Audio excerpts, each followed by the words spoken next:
සුබ දවසක් යාළුවනේ. ඉතින් මේ තියෙන්නේ මගේ බණ්ඩක්ක වගාව.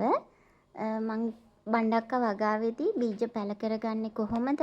පස් මාධ්‍ය හදාගන්නේ කොහොමද? ගහ නඩත්තු කරගන්නේ කොහොමද? එතකොට මේවට දාන පොහොර මොනවද කියන විස්තර ඔක්කොම ඇතුළත්ව මම වීඩියෝ එකක් කරලා තියෙනවා. ඒකේ ලින්ක් එක මම ඩිස්ක්‍රිප්ෂන් එකේ දාන්නම්. ඉතින් ඒක උවමනා අය ඉන්නවා නම් ඒකත් බලන්න.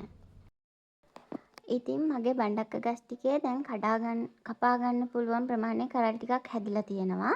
මං අද ඒ කරල් ටික කපා ගන්න තමයි හදන්නේ. අපි බණ්ඩක්ක කරල් කපා ගන්නකොට මේ කරලත් එක්කම යටින් තියෙන කොලෙත් කපා ගන්න ඕන.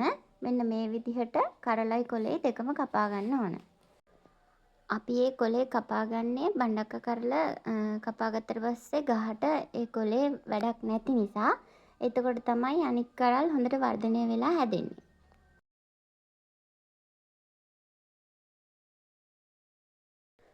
ඉතින් යාළුවනේ මේ තියෙන්නේ මම දැන් කපාගත්ත බණ්ඩක්ක කරල් ටික. ඉතින් බණ්ඩක්ක වගාව හරිම ලේසියෙන් කරගන්න පුළුවන්. ඔයාලත් try කරලා බලන්න.